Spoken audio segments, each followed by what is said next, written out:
क्या पता है कि कौन कब तक रहेगा। उसका जो है समय निर्धारित है। इतना समय के लिए वह है, हम सब हैं, उतना ही समय निर्धारित है। तो जितना दिन हम सत्संग में अपना समय लगाते हैं, वही तो जो है सबसे उत्तम जीवन मेरा है। बाकी तो सब बेकार का ही है।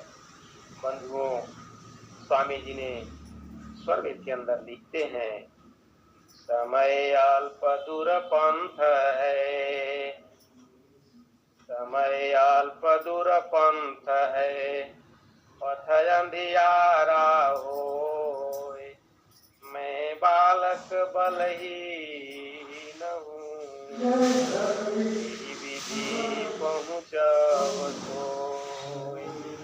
तो बड़ा ही समय कम है। सतयुग में अनुमानतः लगभग करीबन 1,00,000 वर्ष जो जीवित रहते थे मनुष्य, उनका औसत आयु लगभग 1,00,000 वर्ष। त्रेता युग में औसत आयु जो है लगभग 10,000 वर्ष, और द्वापर युग में औसत आयु मानवों की लगभग 1,000 वर्ष, और कल युग में हम सभी मानवों की औसत आयु जो है लगभग 100 वर्ष है। तो इतना कम है, और कम में ही समय में ही हमें भजन करना है। देखिए सदगुरु ने अपना स्वरवेद के अंदर क्या भाव व्यक्त किए हैं, क्या संदेश दिए हैं। समय अल्प दूर पंथ है, पथ अधियारा होय, मैं बालक बलहीन हूँ, यही विधि पहुँचव सोय। संसार जो है वह अज्ञानता से घिरा हुआ है। अज्ञानेनावृतो लोकस्तमसा न प्रकाशते। संसार जो है सो अज्ञान से ही आवृत है, ढका हुआ है, और बिना सद्गुरु के ज्ञान के यह प्रकाशित नहीं हो सकता है। इसीलिए इस अल्प समय में हमें भजन करना है, साधन कर लेना है, और सेवा कर लेना है, सत्संग कर लेना है। बंधुओं, स्वामी जी ने कहा इतना अल्प समय में, लेकिन इसकी एक विशेषता जो है कलियुग की है। उसकी विशेषता स्वामी जी स्वरवेद के अंदर भी वर्णन करते हैं कि योग सिद्धि कलि अल्प में, योग सिद्धि कलि अल्प में, जो पूरा गुरु होय, अधिकारी गुरु भक्त है, यह प्रत्यक्ष है सोय। कलियुग में योग की जो सिद्धि है वह बड़ा कम समय में ही हो जाता है, लेकिन उसके लिए हमें अधिकारी सुपात्र का होना अत्यंत आवश्यक है, और वह जो सुयोग्य और समर्थ जो सद्गुरु है उसकी प्राप्ति होना अत्यंत आवश्यक है। और यहाँ पर जो है हम सबों को जो सद्गुरु हैं वो प्राप्त हो चुके हैं। यही हम सबों के लिए जो है सो परम सौभाग्य है। तो त्रेता युग में जब मानव का उम्र जो है 10,000 वर्ष के लगभग होता था, तो उस समय राम भगवान का अवतरण हुआ था। और राम भगवान जो है सो जब आए तो उन्होंने इस धराधाम पर आकर और अपना जीवन जो है अत्यंत कठिनतम और संघर्षमय व्यतीत किया। उन्होंने जो है सो अनेक मर्यादाओं का पालन किए और उसका ख्याल रखे, जिसके चलते उन्हें जो है मर्यादा पुरुषोत्तम राम भी कहा जाता है। बंधुओं, राम जो है इसी प्रकार से अपना कुछ संदेश देते हैं। उनकी वाणी है कि जब वो लाते हैं और सभी पूर्ववासी जन जब अपने अयोध्या में विराजमान होते हैं, उसी समय एक वे जो है ट्रू मीटिंग बुलाते हैं, अर्थात सत्संग बुलाते हैं। एक जो है उनका गोष्ठी होता है। उन्होंने पूरे समाज को बुलाया, राम भगवान बुलाए, कहे एक बार रघुनाथ बुलाए, गुरु द्विज पूर्ववासी सब आए। एक बार रघुनाथ जी बुलाए, गुरु जी वहां पर आए, ब्राह्मण लोग, पंडित ज्ञानी लोग वहां पर आए और सभी पूर्ववासी जन आए, जितने वास करने वाले वहां थे सभी लोग आए। वो बोलते हैं कि जो अनीति कछु बासो भाई, तो मोहि बरजहु भय बिसराई। हे मेरे इस समाज के बुद्धिजीवी वर्गों, पूजनीय सज्जनों, विद्वानों, ज्ञानियों, सभा सद के अंदर विराजमान सभी विद्वत वर्गों, हमारे पूज्य गुरुजनों, अगर मैं कहीं अनीति युक्त वाणी बोलूं तो आप मुझे बिना भय के, बिना डर के आप रोक देंगे। ऐसा नहीं कि मैं राजा का बेटा हूं, राजकुमार हूं, तो मुझसे आप डरेंगे। आप डरेंगे नहीं, आप निर्भय होकर के मुझे रोक देंगे।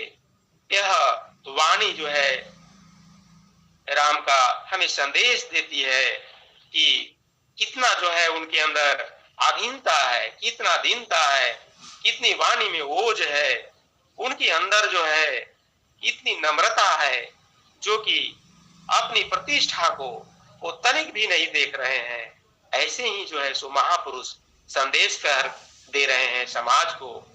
कह रहे हैं कि हे भाई, अगर मैं किसी प्रकार से अनीति युक्त बातें बोलूंगा या मुझसे बुलाया जाएगा तो मुझे वहीं पर रोक देंगे। जो अनीति कछु भासो भाई, तो मोहि बरजहु भय बिसराई। नहीं अनीति कछु नहीं प्रभुताई, नहीं अनीति नहीं कछु प्रभुताई। करहु सोई जो तुम ही सुहाई। वो कह रहे हैं कि हे भाइयों, मैं कोई अनीति युक्त वाणियां वैसे नहीं कहूंगा। ऐसे ये समझिए आप, अनीति युक्त वाणियां मैं नहीं बोलूंगा। इसमें किसी प्रकार की कोई अनीति की बात नहीं है और ना ही किसी प्रकार की कोई प्रभुता की बात है। अपना बड़प्पन की बात है, अपनी प्रतिष्ठा की बात है कि मैं जो है राजा का बेटा हूं और मैं राजकुमार हूं, मैं चक्रवर्ती सम्राट हूं, मैं रावण पर विजय प्राप्त करके आया हूं। ऐसी बात नहीं है। इसीलिए जहां मुझसे कोई त्रुटि हो, जो आपको समझ में आए वही अपनाइएगा। नहीं अनीति कछु नहीं प्रभुताई, करहु सोई जो तुम ही सुहाई। वही करिएगा जो आपको सुहाएगा, जो आपको अच्छा लगेगा। आगे कहते हैं, श्री राम प्रभु बताते हैं कि कर्णधार सद गुरु दृढ़ नावा, दुर्लभ साज सुलभ करि पावा। कहते हैं, बताते हैं कि बड़े भाग्य मानुष तन पावा, सुर दुर्लभ सद ग्रंथन गावा। साधन धाम मोक्ष कर द्वारा, जानी न जेहि पर लोक संवारा। राम भगवान उपदेश कर रहे हैं सभा सद के बीच में और अपनी वाणियां रख रहे हैं, कह रहे हैं कि हे भाइयों, आप यह समझिए कि हम लोगों का जो यह मनुष्य शरीर मिला है यह दुर्लभ है, यह इतना आसानी से नहीं मिला है। अनेक जन्मों का कुछ पुण्य होगा जिसके चलते परमात्मा ने असीम कृपा करके हम सबों को यह दुर्लभ मानव देह प्रदान किया है। इसीलिए बड़े भाग्य से यह मनुष्य देह मिला है। और यह देह जब मिला है, यह देह देवताओं को भी दुर्लभ है।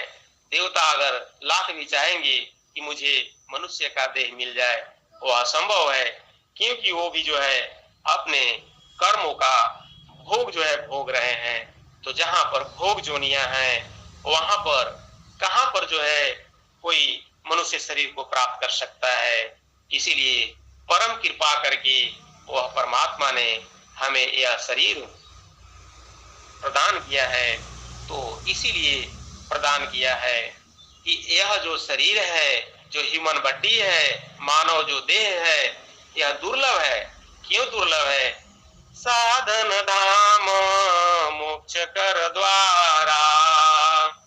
साधन धाम, साधन मतलब क्या?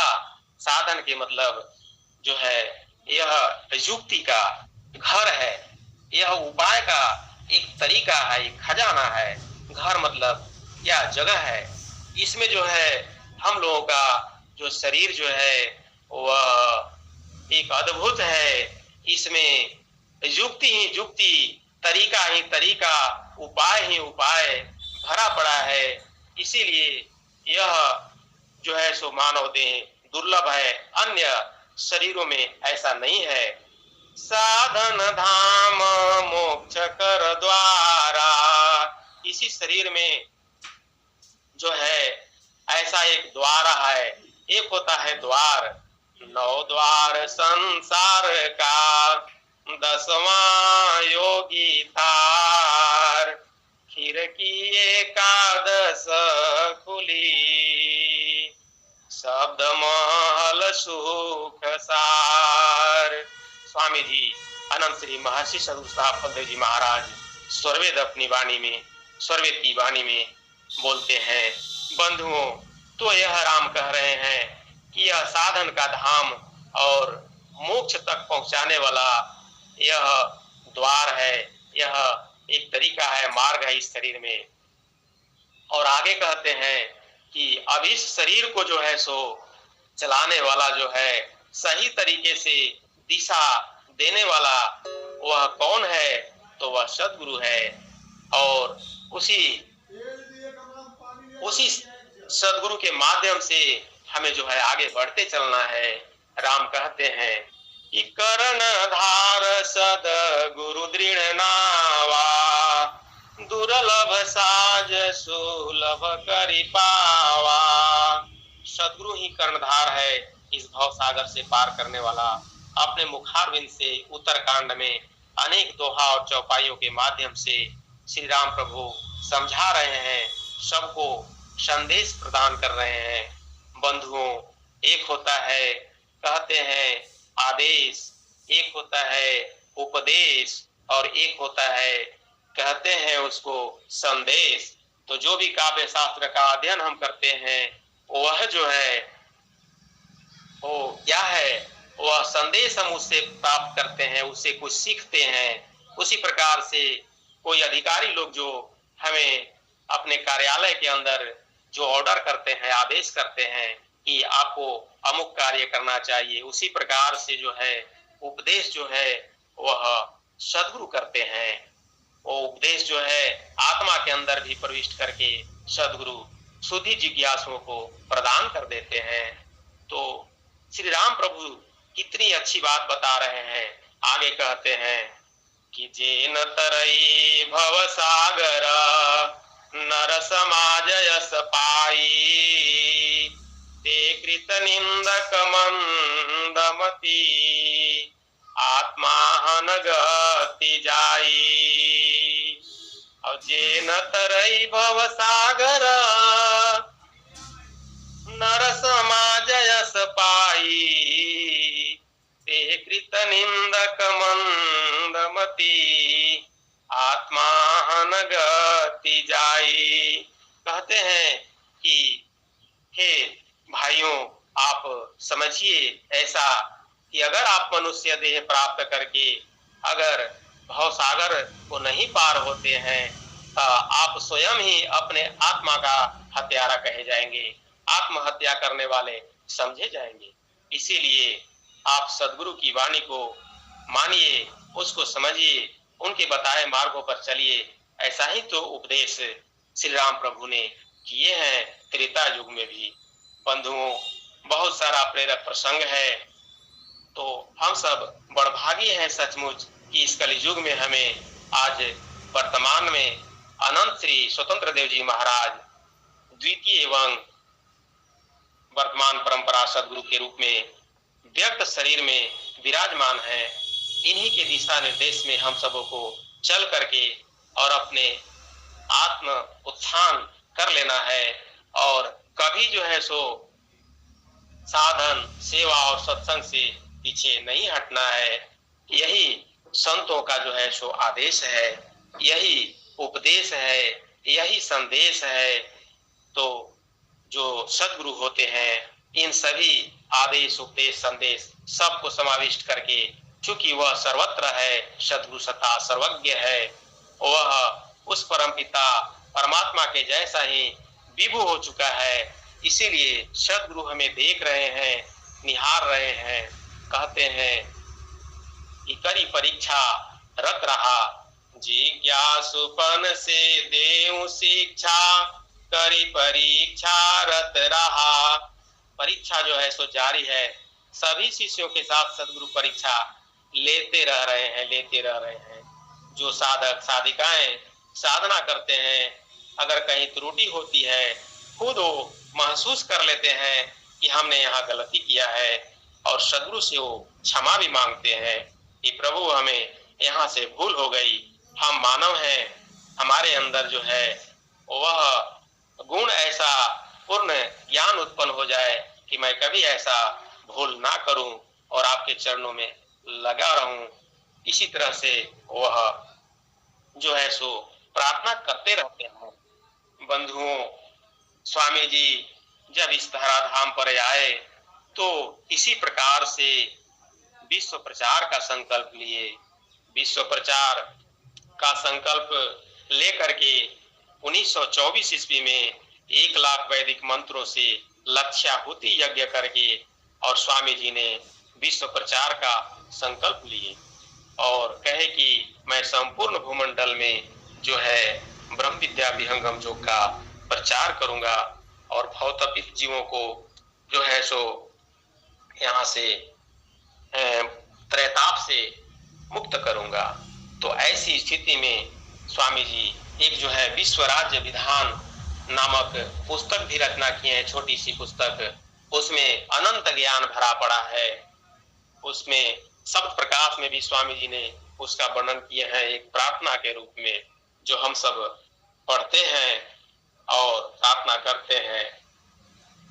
विश्व राज्य विधान प्रकाश किया, भूमाई प्रचार विचार किया, आध्यात्म धरा सुख शांति बने, गुरुदेव दया कर दीन जने, नीति परायक साथ रहे, भू व्यापक तव प्रचार रहे, सद ग्रंथन घर घर पूर्ण बने, गुरु देव दया कर दीन जने, विश्व राज विधान प्रकाश किया, भूमाहि प्रचार विचार किया, अध्यात्म धरा सुख शांति बने, गुरु देव दया कर दीन जने। बंधुओं, संपूर्ण भूमंडल जो है ब्रह्म विद्या विहंगम योग से ओतप्रोत हो जाएगा। सदगुरु जो है नित्यानादि सदगुरु ऐसी ही तरीका जो है सो पूरे संपूर्ण भूमंडल में जो है सो कर रहे हैं और अपना जो उनका शोधी साधक साधिकाएं हैं उनके माध्यम से विश्व प्रचार का कार्य करा रहे हैं। इसके लिए भी स्वामी जी एक जगह वर्णन किए हैं। एक छोटी सी पुस्तिका थी, कहीं मैं पढ़ा था कि जो सदगुरु के शिष्य होते हैं, जो संत होते हैं, वो 4 प्रकार से विश्व में प्रचार करते हैं। वो कौन कौन होते हैं? तो एक जो है एक विरक्त संत होते हैं। विरक्त संत जो है वो क्या करते हैं कि पूरे भूमंडल में जो है सो वो सदगुरु के निर्देश में अपने आप को छुपा कर रखते हैं और वो अवधूत वृत्ति में रहते हैं। उनको जो कहीं कुछ भोजन मिल जाता है वो जो है सात्विक भोजन, अल्पाहार, दुग्ध इत्यादि कहीं से वो सेवन करके और पूरा एकदम जो है विरक्त रूप में रह करके अवधूत वृत्ति में रह करके और साधन भजन करते हैं और अंतर से वो जो है सो प्रचार प्रसार करते हैं ब्रह्म विद्या विहंगम योग का। एक संत एक नंबर में ये संत होते हैं। दूसरे नंबर में जो सदगुरु के सेवक संत हैं वो आश्रम पर रह करके प्रचार प्रसार का कार्य करते हैं। उनका काम भी जो है ठीक इसी प्रकार से जो है सो क्या है कि आश्रम पर भी रह करके विविध आश्रम पर रह करके वो प्रचार प्रसार करते हैं। वो भी जो है माया रहित होते हैं। कुछ आश्रम पर ऐसे ऐसे संत होते हैं जिनको पूरे इधर घर परिवार से मतलब नहीं रहता और वो जो है सो विरक्त होकर के और जो है वो भी एक प्रकार से संसार के माया जाल से दूर होकर के आश्रम पर रह करके और सदगुरु के ज्ञान मार्ग का प्रचार प्रसार किया करते हैं और कर रहे हैं। इसी प्रकार से एक तीसरे प्रकार के जो सदगुरु के संत अनुयायी हैं वो है जो भजनानंदी उनको कह सकते हैं, या जिनके पास जो है सो संत की वाणियां हैं, जिनके पास जो है कबीर साहब की वाणियां हैं, मुनिंद्र ऋषि की वाणियां हैं और अनंत श्री सदगुरु सदाफल देव जी महाराज की वाणियां हैं। इस प्रकार से वो भजन गा करके और स्वरवेद की वाणियां गा करके सुनाते हैं और वो जो है तीसरे प्रकार के संत की श्रेणी में स्वामी जी ने लिखा है, जो मैं आपको थोड़ा सा स्वामी जी की वाणी को सुना रहा हूँ। चौथे प्रकार के जो एक सदगुरु की जो ज्ञान मार्ग का प्रचारक है वो एक जो है सो चौथे प्रकार के जो है स्वामी जी का शिष्य वो क्या करते हैं, वो भी अपना जो है विश्व में प्रचार करते हैं और काव्य शास्त्र के वो जो है सो ज्ञाता होते हैं। जैसे वेद के विषय में बढ़िया जानकारी उनको है, दर्शन के बारे में विशेष जानकारी है, अष्ट जो 18 पुराण है उसके विषय में भी उस भेद को जानते हैं। तो और उसी के साथ साथ विविध भाषा का भी जानकारी वो रखते हैं जैसे, और वो विश्व में प्रचार करते हैं और इसमें जो है उनको विविध भाषा का भी जानकारी होती है। और सबसे उत्तम कोटि के सच पूछिए तो स्वामी जी ने ही लिखा ऐसा कि जो चतुर्थ प्रकार के जो संत हैं वही है जो विश्व में प्रचार करते हैं। जो सेवक हैं आज हम सब देख रहे हैं कि वैसे संतों को लेकर के परम पूज्य संत नामदेव जी प्रभु जो है सो पूरे विश्व में घूम घूम करके प्रचार कर रहे हैं। तो नाम किन्हीं का गिनाने की कोई आवश्यकता नहीं है, तो सभी महान है। स्वामी जी ने अंत में लिखा कि सभी जो है सो महान है, सभी सेवा कर रहे हैं, इसमें किसी प्रकार का कोई अंतर नहीं है। इसीलिए स्वामी जी लिखते हैं कि शिष्य हमारे सब बड़े, शिष्य हमारे सब बड़े, कर्म गुणन कर भेद, जीवन मुक्त कोई कोई बने, सकला भूमि पदवे। स्वामी जी लिखते हैं कि जीवन मुक्त बहु होता है, सदगुरु एक महान, सो दुर्लभ संसार में ज्ञान महानिधिवान। स्वामी जी यहाँ पर जीवन मुक्त योगियों में और सदगुरु में अंतर भी जो है सो दर्शा दिए हैं। स्वामी जी की वाणियां अमर वाणियां हैं और यह जो है सो अकथनीय वाणियां हैं। जीवन मुक्त योगी बहुत संसार में हैं और वो अपने को सदगुरु कह देते हैं, लेकिन वैसा बात नहीं है। स्वामी जी इस दोहा के माध्यम से संकेत कर रहे हैं कि जीवन मुक्त बहु होत है, सदगुरु एक मान, सो दुर्लभ संसार में ज्ञान महानिधिवान। स्वामी जी इसी प्रकार से संकट मोचन के अंदर भी ये संतों महंतों और ये सभी जो महान पुरुष हैं उनके बारे में भी वर्णन किए हैं। स्वामी जी ही उपदेश किए हैं कण्व ऋषि को, वशिष्ठ ऋषि को, विश्वामित्र को, उन्मोचन ऋषि को, वेन ऋषि को। ये सभी जो ऋषि मुनि योगी हुए हैं सबको सदगुरु ने ही तो ज्ञान दिया है। इसीलिए सबसे अलौकिक दिव्य और परमात्मा सदृश वह सदगुरु सत्ता होती है, अन्य कोई नहीं। इसीलिए सदगुरु जो है 20 कला से विभूषित कला और अंत में जो है वह अनंत कला से जो है सो युक्त सदगुरु सत्ता होती है। स्वामी जी इसीलिए लिखे हैं कि चारों फल गुरु चरण में, चाहे अमित फल पाए, सदगुरु जन रक्षा करें, सर्वठाम जस आए। स्वामी जी इसी प्रकार से स्वरवेद की वाणियां अनंत वाणियां दिए हैं। बंधुओं, हम सब बड़भागी हैं कि ऐसे समर्थ सदगुरु के छत्र छाया में रह करके साधन सेवा और सत्संग करते जा रहे हैं। यही हम सबका परम सौभाग्य है। स्वामी जी जब प्रचार प्रसार कर रहे थे तो आप जानते हैं कि कोई भी कार्य संसार में आप करेंगे जरूर विघ्न आएगा। स्वामी जी इसके विषय में जब ब्रह्म विद्या का प्रचार हो रहा है तो भला विघ्न क्यों नहीं आएगा?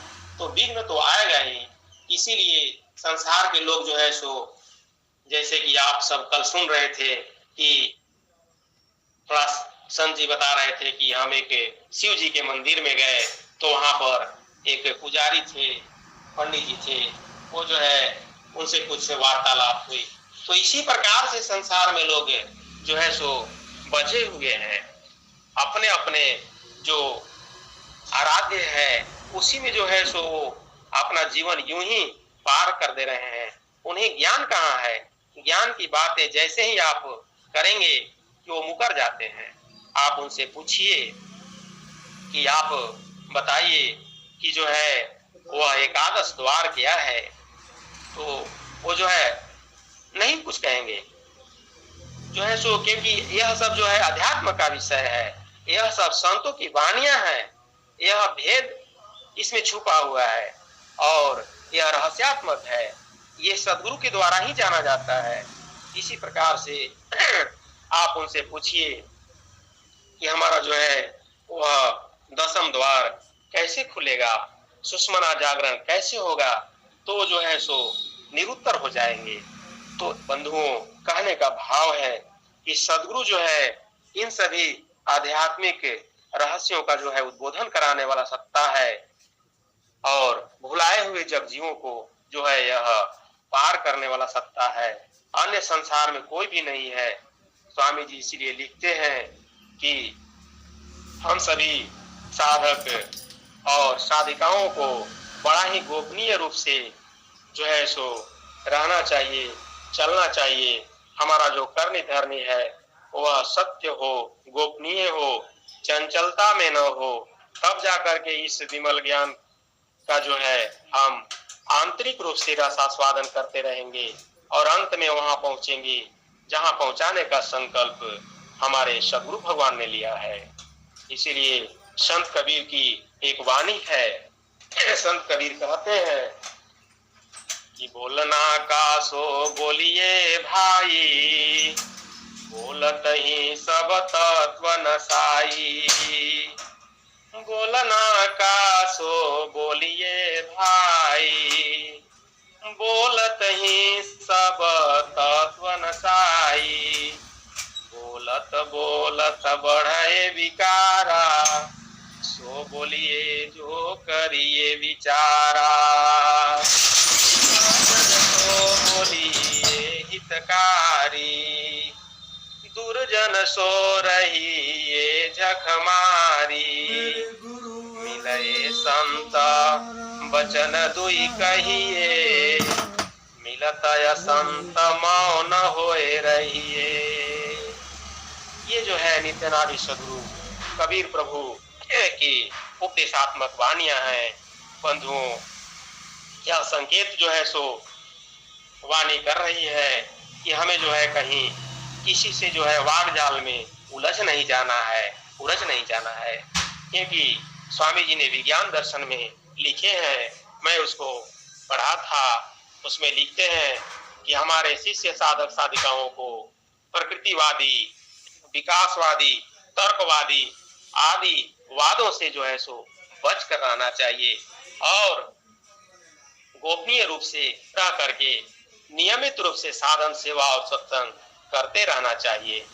इसीलिए ऐसे तो कहते हैं कि क्या है कि काव्य शास्त्रों के अंतर्गत भी एक संदेश है, उपदेशो ही मूर्खाणाम पर को पाय न शांतये पयः पानम भुजंगानाम केवल विश्ववर्धनम।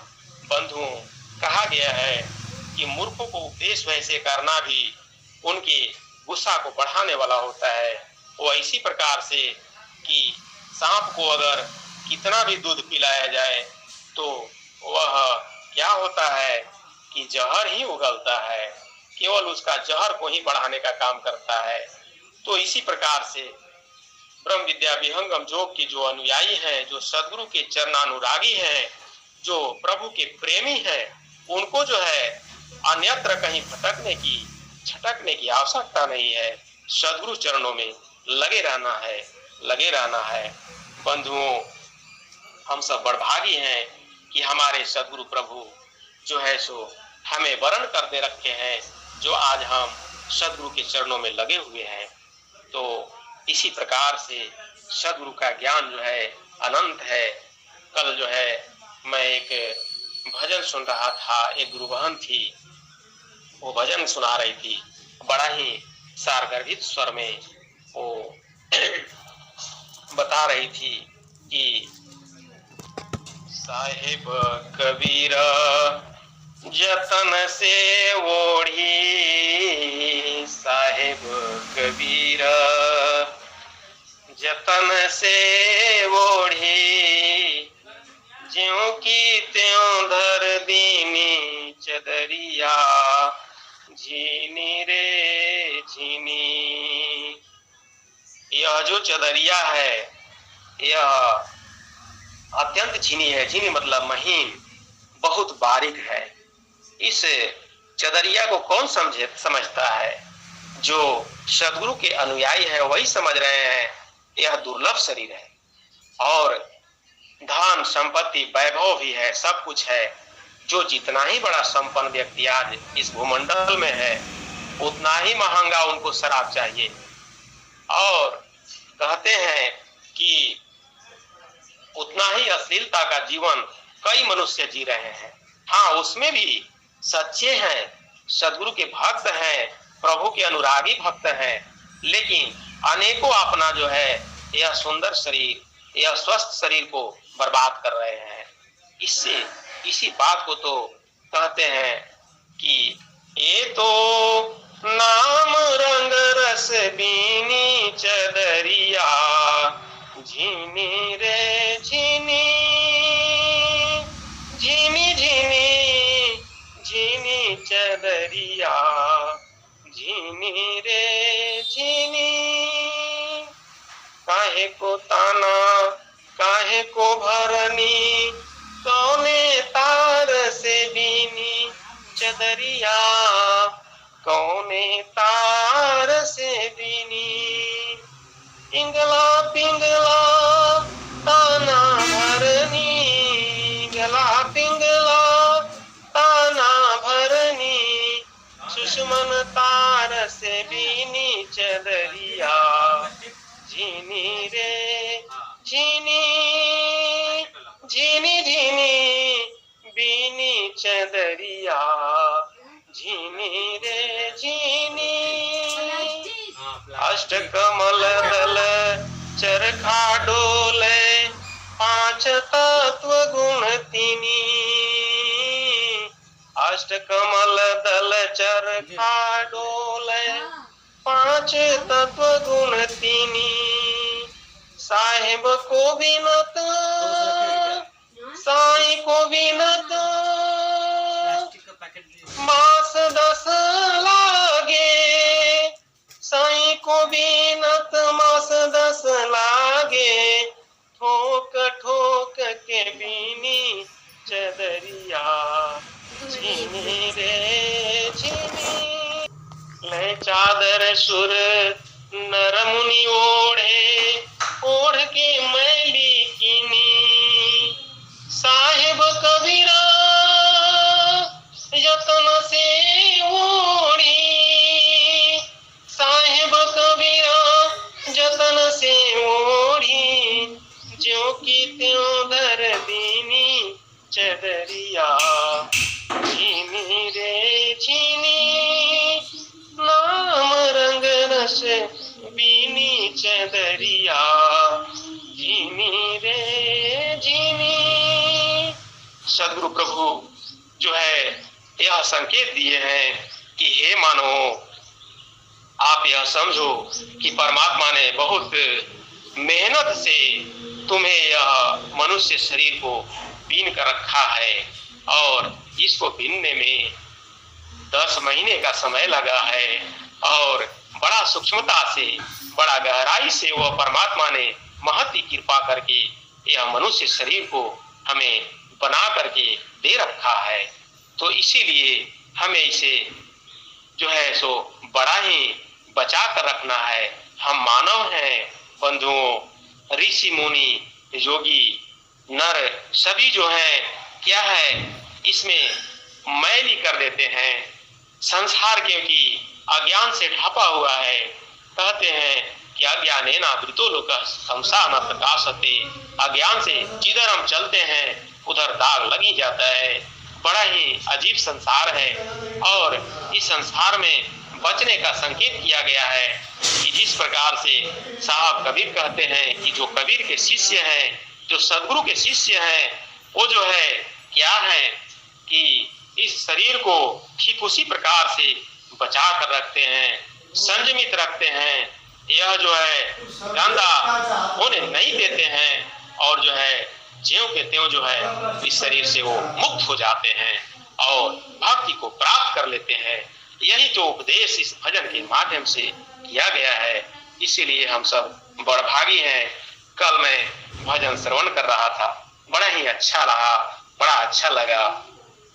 तो बंधुओं, हम सब सदगुरु चरणों में लगे रहें, और सदगुरु के जो यह ज्ञान है, इस ज्ञान मार्ग का प्रचार प्रसार जितना दिन से बन रहा है वो तो कर ही रहे हैं, लेकिन और अधिक करें, और अधिक करें।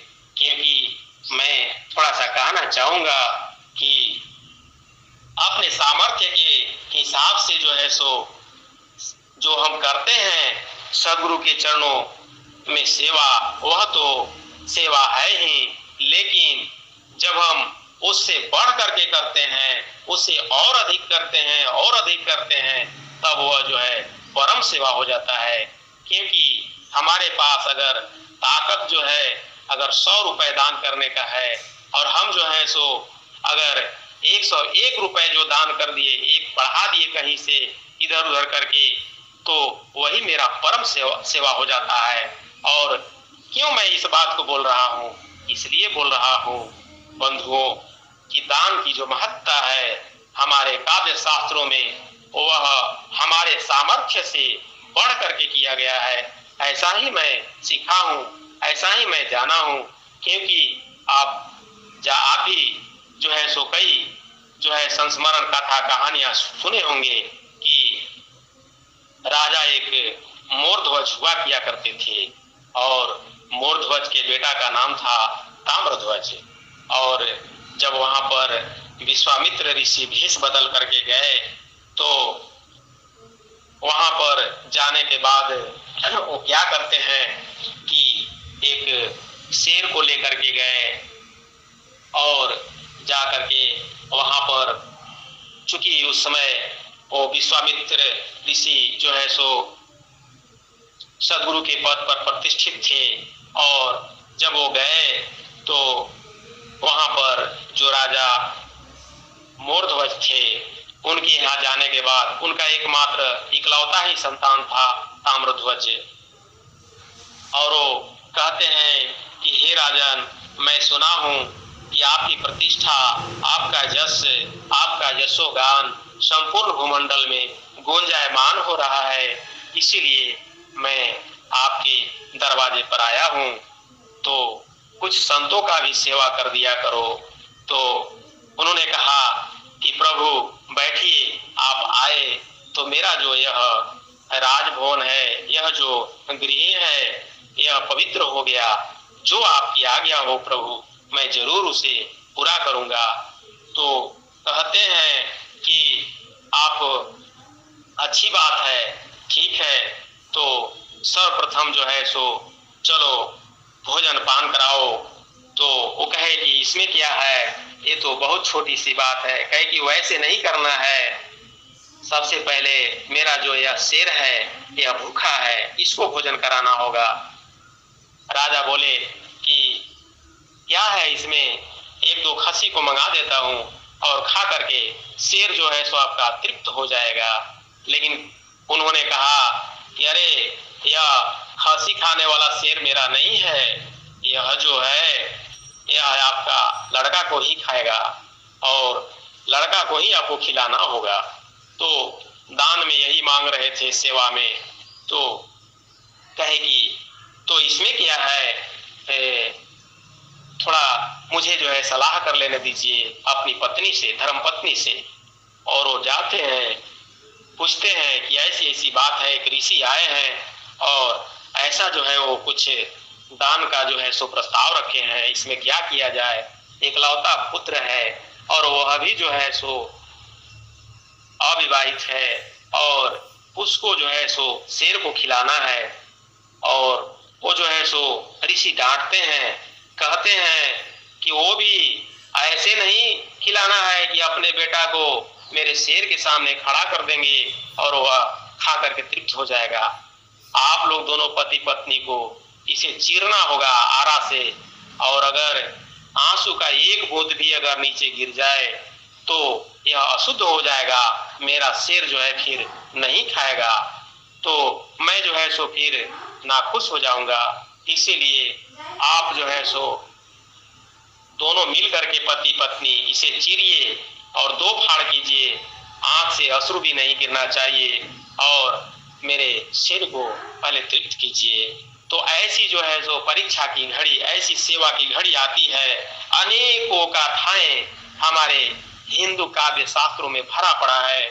वहां पर होता क्या है, परीक्षा में राजा मोरध्वज सफल होते हैं और वो जो है आंसू क्यों नहीं गिरेगा, क्योंकि माता जो होती है वह ममता की ही तो जो है छांव है, वह उसके अंदर ममता का गुण कूट कूट करके भरा रहता है।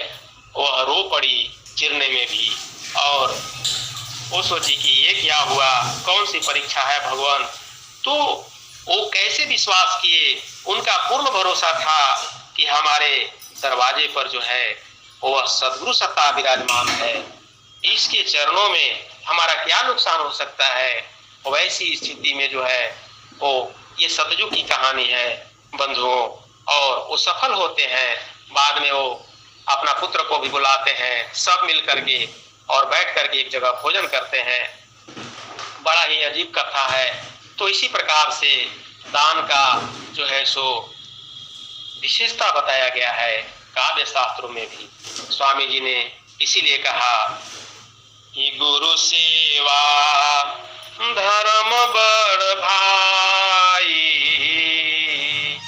जासे मुक्ति भक्ति गति पाई।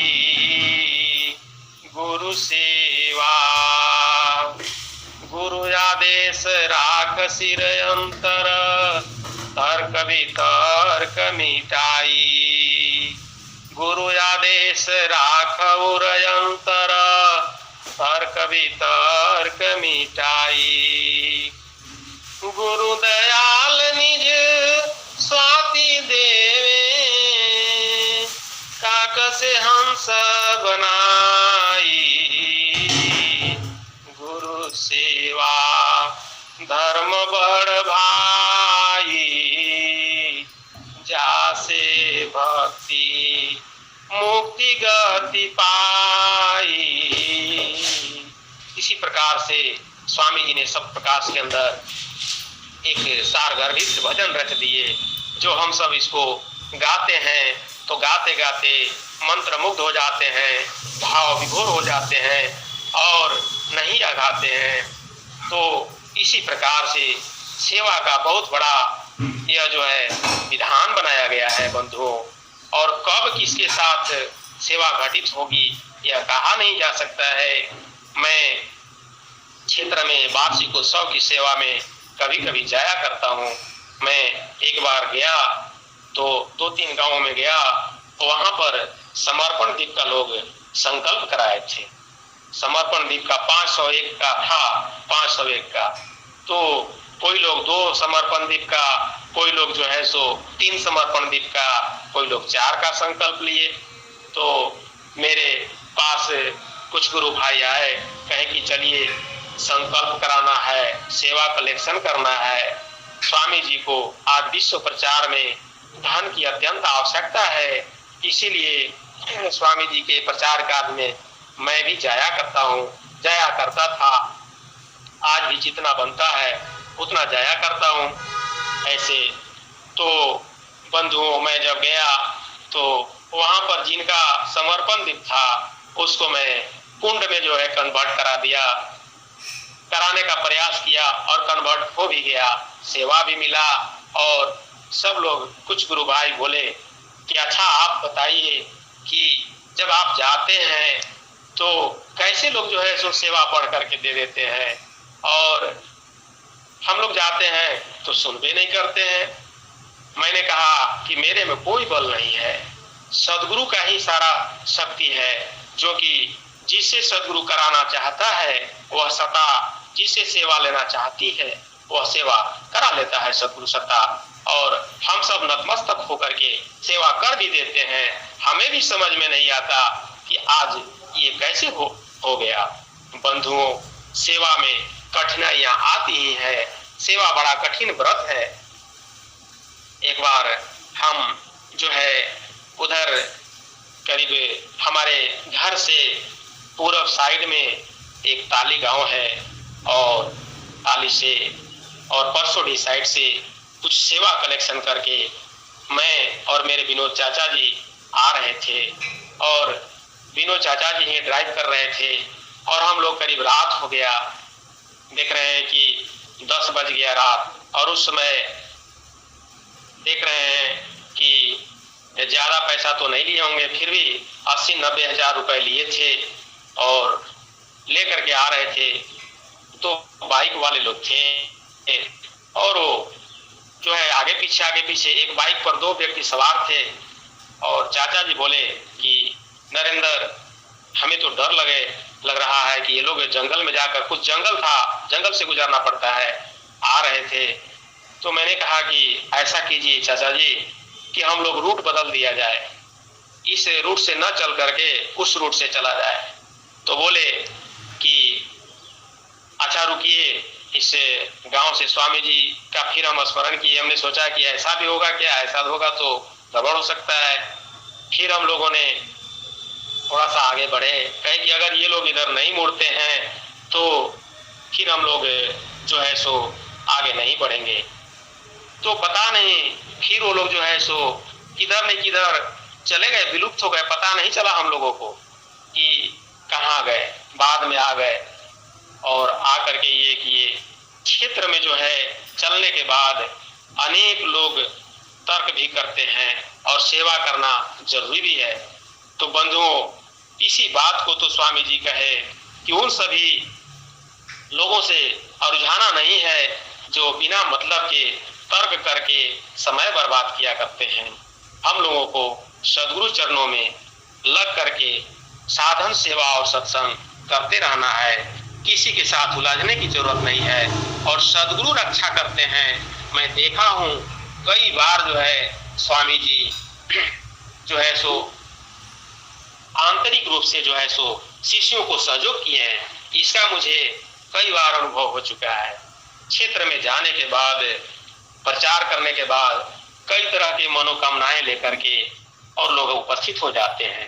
एक बार मैं प्रचार में ही गया था, सेवा लेने ही गया था, तो एक गुरु भाई थे, एक गुरु बहन थी और दोनों पति पत्नी थे और एक भोनापुर साइड के गुरु भाई आ गए और हम लोग थे। मुझसे लोग कहे, वो बोल दिए कि गुरु भाई जी आप इनके माथे पर अपना हाथ रख दीजिए क्योंकि ये निसंतान है और सद्गुरु से प्रार्थना कर दीजिए। मैं बड़ा चक्कर में पड़ गया। मैंने स्वामी जी को मन ही मन स्मरण किया कि प्रभु ये क्या हो रहा है, सेवा में ऐसा भी होता है क्या? तो बड़ा कठिन परीक्षा होती है सद्गुरु के साथ, सद्गुरु के शिष्यों के साथ भी। इसीलिए सब तरह के लोग समाज में हैं और सब तरह के लोगों से हमें जो है सो बड़ा शुद्ध बोध के साथ काम करते हुए सद्गुरु का सेवा भी करना है, धन से भी करना है। अगर कोई जानकार व्यक्ति हैं उनको भी इस विहंगम योग में खींच करके लाना है ताकि वो भी प्रचार प्रसार करें। इसीलिए स्वामी जी लिखते हैं कि ब्रह्म विद्या प्रचार का सद्गुरु का जग काम, करे करावे ताहि को सोई सेवा शिष्य नाम। स्वामी जी इसी प्रकार से लिखते हैं कि जो इस ब्रह्म विद्या के प्रचार कार्य को स्वयं करता है और कराता भी है वही मेरा शिष्य है। तो हम लोगों को ऐसा नहीं है कि केवल अपने ही साधन सेवा और सत्संग करते रहें, दूसरों को भी प्रेरित करना है। यही संदेश है, यही सद्गुरु का उपदेश है, यही सद्गुरु की आज्ञा है और इस आज्ञा को शिरोधार्य कर हम सबों को सेवा कार्य में अग्रसर होते रहना है। बंधुओं, हम सब बड़भागी हैं कि सद्गुरु ने हमें जो है प्रचार प्रसार के कार्य में जो चुना है, हमें जो है सो निमित्त बनाया है कि आप सेवा करो, आपको मैं भक्ति और मुक्ति प्रदान कर दूंगा। इसीलिए आप कई बार यह वाणियां भी सुन चुके होंगे कि देश विदेश मैं फिरूं, गांव गांव की खोरी, ऐसा जियरा ना मिला, लेवे फटकी पछोरी। देश विदेश मैं फिरा, गांव गांव की खोरी, ऐसा जियरा ना मिला, लेवे फटकी पछोरी। तो इसका भाव है कि इसका भाव मूल क्या है कि जब किष्किंधा पर्वत के नीचे जो है जैसे ही राम लक्ष्मण उपस्थित होते हैं, वहां पर नीचे हनुमान जी आ जाते हैं। सुग्रीव के जो बाली के पास जो रहा करते थे किष्किंधा पर्वत पर, वो ब्राह्मण का वेश बदल करके, साधु का वेश बदल करके नीचे आ जाते हैं कि अरे कौन मानव यहाँ कोई चढ़ाई करने आ गया क्या, ऐसा है क्या? और आकर के और संस्कृत में अनेकों श्लोक बोल रहे हैं। वहां पर बोलने के बाद में पता चलता है कि यही श्री राम है इन्हीं का मैं नाम गुणानुवाद किया करता हूँ। अरे वो रो रो कर लगे कहने की प्रभु आप मुझे क्यों नहीं बताए कि मैं ही भगवान हूँ और मैं ही तुम्हारा भगवान हूँ, आप क्यों छुपा दिए? मैं तो भक्त अधम था जो कि इतना अपना बड़ाई कर दिया। तो बंधुओं, जब हनुमान जी फेल हो सकते हैं भगवान के सामने, इसी प्रकार से जो है स्वामी जी छान रहे हैं, पूरे विश्व में खोज रहे हैं कि हमारा हंस किधर है और किधर छुपा हुआ है, उसको स्वामी जी ढूंढ रहे हैं, ढूंढ ढूंढ करके, और इस ब्रह्म विद्या का ज्ञान उसे प्रदान कर रहे हैं। तो हम सब बड़भागी हैं, समय बड़ा द्रुत गति से भागते जा रहा है। यह ज्ञान तो उत्तम शिष्यों के लिए जो है सो बड़ा ही कम समय के लिए ही घटित हो जाता है कलियुग में। स्वामी जी इस बात को भी जो है सो स्वर वेद के अंदर लिखे हैं, जो कि हम लोग पढ़े हैं स्वर वेद में। पपिहाटे कहीं ना तजे, पपिहाटे कहीं ना तजे, सलभदी पतन नाश, ऐसी रीति जो संत की, दर्शन छठवा मास, ऐसी रीति जो संत की, दर्शन छठवा मास। कहते हैं कि मही आकाश ते अंतरे, योजना अष्ट प्रमाण, छव मास निशि दिन चले, पहुँचे घर नीरवान।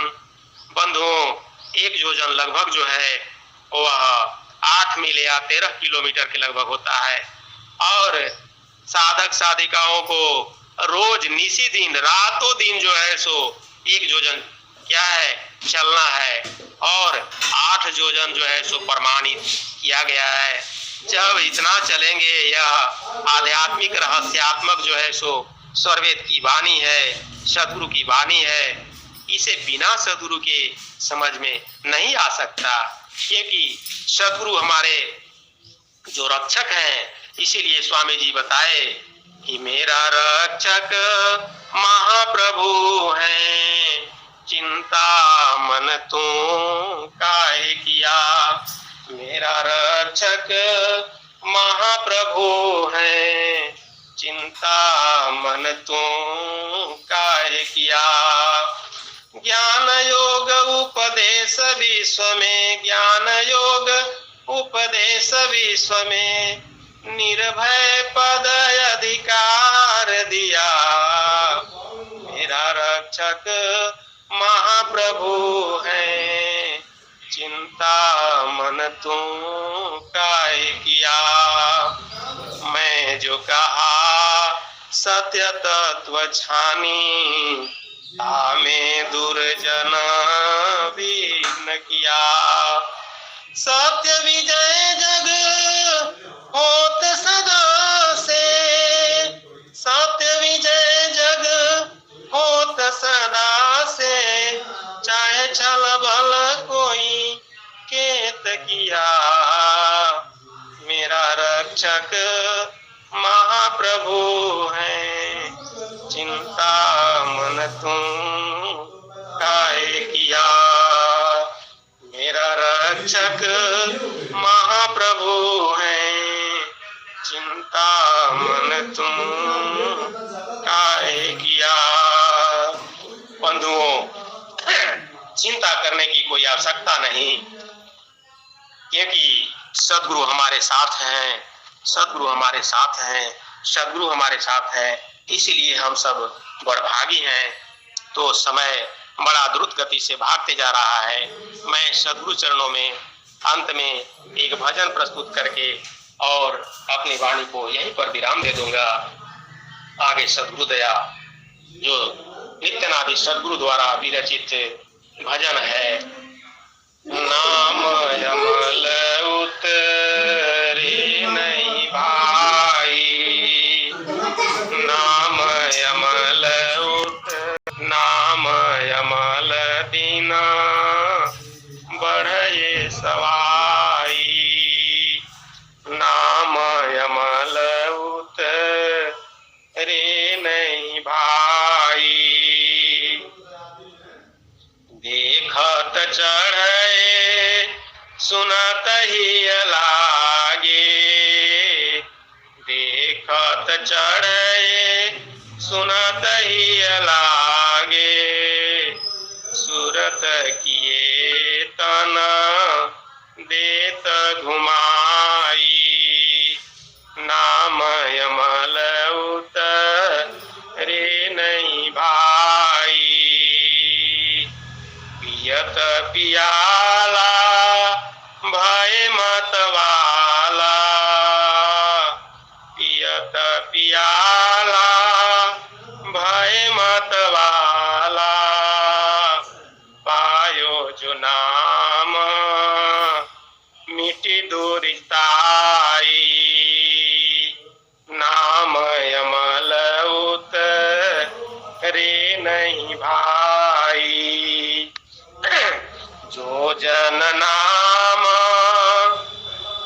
अमल रस चाखा, जो जन नाम अमल रस चाखा, तरी गए सो जन सदन कसाई, नाम यमल उतरे नहीं भाई। कहत कबीरा गूंगे गुड़ खाया, कहत कबीरा गूंगे गुड़ खाया, बिन रसना क्या करई बड़ाई, नाम यमल उतरे नहीं भाई, नाम यमल उतरे नहीं भाई।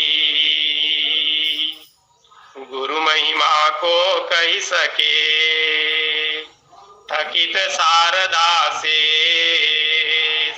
जिन जाना तिन पाइया, सदगुरु चरण यसे। सदगुरु प्रभु के पावन पवित्र चरण कमलों में अपनी वाणी को मैं यहीं पर विराम देता हूँ। बोलिए सदगुरुदेव भगवान की जय। जय।